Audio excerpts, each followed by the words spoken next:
Iya Bu, saya merasa lelah. Tadi kan disebabkan oleh mau muntah. Terus saya merasa lelah banget karena harus bolak-balik ke kamar. Kemudian apa ada obat-obat yang dikonsumsi seperti antibiotik, tablet serum, jamu atau apa itu? Tidak ada. Riwayat kesehatan atau penyakit sistemik yang pernah ibu derita apakah punya itu seperti penyakit jantung, hipertensi, diabetes, mata dada? Tidak. Apakah ibu menjalani diet makan? Tidak pernah. Makanan sehari-hari itu seperti apa semenjak kehamilan punya 1 tahun? 5 kilo. 5 kilo. Perubahan makan yang dialami semenjak kehamilan itu bertambah nafsu makan atau berkurang nafsu makan? Kalau punya kekurangan saya nggak kurang masih ada. Tantangan terhadap jenis makanan tertentu misalnya? Ada juga. Saya ada di sana. Oh, berarti kalau misalnya ibu alergi ayam itu kan salah satu protein yang juga bisa diganti dengan telur, tempe atau ikan yang ibu. Minum, apakah ada minuman yang ditambah atau minuman apa ya? Mengkonsumsi vitamin? Tidak. Kemudian BAK ibu apakah warnanya itu kuning atau putih? Putih Bu. Oke. Jumlah frekuensinya itu berapa? Kemudian kebiasaan yang berhubungan kesehatan apakah ibu merokok, minum keras atau mengkonsumsi obat-obatan itu Alhamdulillah tidak. untuk spiritual biasanya kan kita kan punya punya kebiasaan untuk memakan diri masing-masing. Kalau spiritual itu biasanya Saya lebih suka jalan-jalan. spiritual juga. Untuk spiritual sendiri kan biasanya kan kadang orang kan biasanya Menenangkan diri yang menenangkan diri biasanya dengan berpikir berdoa dan bisa juga dengan membaca Al-Quran biasanya itu Saya juga. kemudian riwayat penyakit keluarga atau keturunan apakah keluarga punya riwayat penyakit hepatitis, TBC, malaria, atau tidak? Apakah sebelumnya keluarga ibu mempunyai riwayat penyakit kembar? Tidak ada. Riwayat alergi tadi? Ada. Persiapan rencana persalinan ini ditolong oleh siapa ibu? Dan dokter atau apa? Dokter rutin. Untuk bidang kali persalinan ibu itu di klinik atau di rumah sakit. Transportasi ke tempat persalinan? Mobil. Diantar oleh siapa ibu? Suami. Yang menemani ketika melahirkan ibu? Suami. Kemudian yang persiapan biaya persalinan apakah sudah ada persiapan belum? Alhamdulillah. Sudah ada. Kemudian yang membuat keputusan apabila terjadi gawat daruratan itu siapa ibu? Suami. Siapa donor darah apabila diperlukan? Apakah sudah ada persiapan apabila nanti kan kita kan nggak tahu itu ibu apakah ada penyerangan atau tidak? Apakah sudah ada persiapan untuk donor darah? Sudah Bu, ibu saya. Persiapan perlengkapan ibu dan bayi sudah ada? Alhamdulillah sudah. Alhamdulillah sudah. Oke, kemudian untuk berat badan sebelum hamil itu ibu biasa di kisaran berapa? 56 kilo itu. Sekarang naik ke berapa ibu? Ini 58.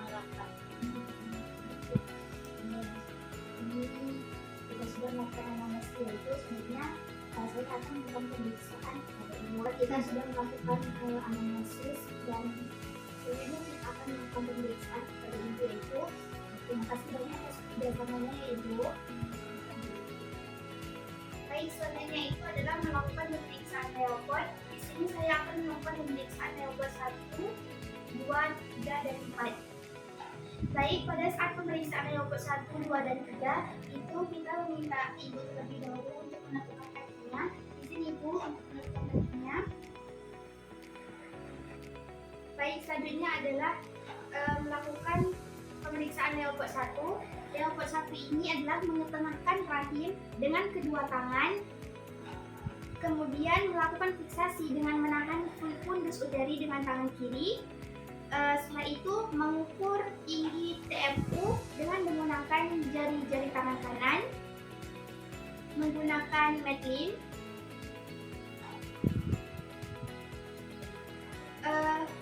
Kemudian setelah diukur Didapatkan bahwasanya TFU ibu berada di 24 cm. Kemudian meraba bagian fundus untuk menentukan bagian janin yang teraba. Jika yang teraba ini adalah bulat lunak, maka ini adalah bokong. Leopard 2 ini menggeser tangan ke samping kiri dan juga kanan ibu. Tangan kanan itu berada di sisi sebelah kiri ibu dan juga tangan kiri ini berada di sisi sebelah kanan ibu. Kemudian menahan perut ibu sebelah kiri dengan tangan kanan, menahan perut ibu sebelah kanan menggunakan tangan kiri.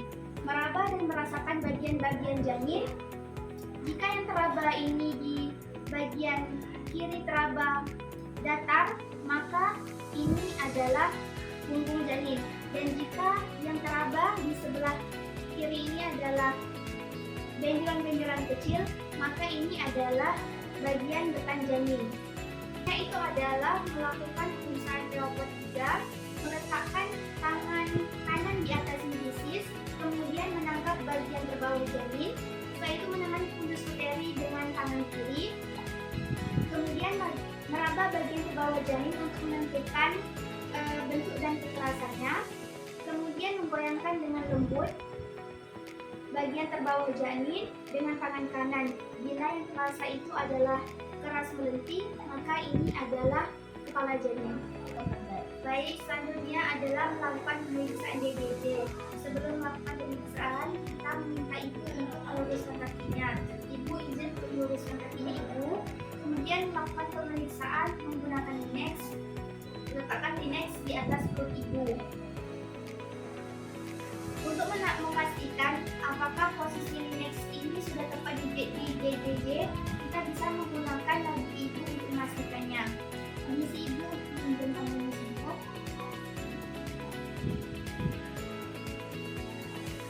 Jika kita mendengar bahwasanya DBJ ini lebih cepat daripada nadi ibu, maka posisi Linex ini sudah tepat berada di DBJ janin.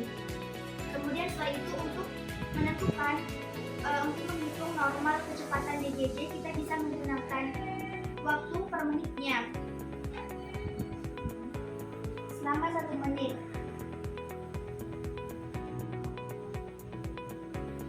Setelah kita dapatkan hasilnya itu adalah 110 detak per menitnya. Kemudian kita sampaikan ke ibu bahwasanya DBJ janin ibu normal, detaknya itu 110 detak per menit. Selanjutnya itu adalah melakukan pemeriksaan Osborne test pada ibu hamil. Yang pertama itu adalah mempersilahkan ibu untuk mengosongkan kandung dulu. Kemudian setelah itu mengatur posisi ibu berbaring di tempat tidur dengan posisi bantal lebih tinggi daripada ruang tidur ibu. Dan setelah itu mengatur seluruh ibu. Kemudian mempersilahkan dan membantu ibu untuk menjelaskan daerah perut atau menyisihkan daging ke atas. Kemudian mengatur posisi ibu untuk sedikit ditekuk. Kemudian posisi kedua tangan itu mengatur posisi rahim dan mengumpulkannya ke rahim ke arah tengah. Setelah itu melakukan fiksasi dengan cara menahan fundus uteri dengan tangan kanan. Kemudian mendorong dengan lembut dari bagian fundus ke arah panggul. Setelah itu menempatkan jari telunjuk dan jari tengah pada pinggir atas sifisis. Kemudian apabila telunjuk itu lebih rendah dari jari tengah, maka hasil tes itu negatif, berarti kepala sudah masuk panggul.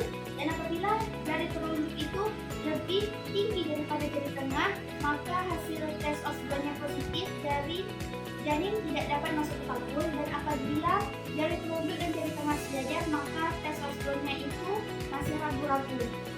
Kemudian pada ibu ini kita dapati hasil pemeriksaan tes Osborne, yaitu jari telunjuk lebih rendah daripada jari tengah, maka hasil negatif dan kepala janin sudah masuk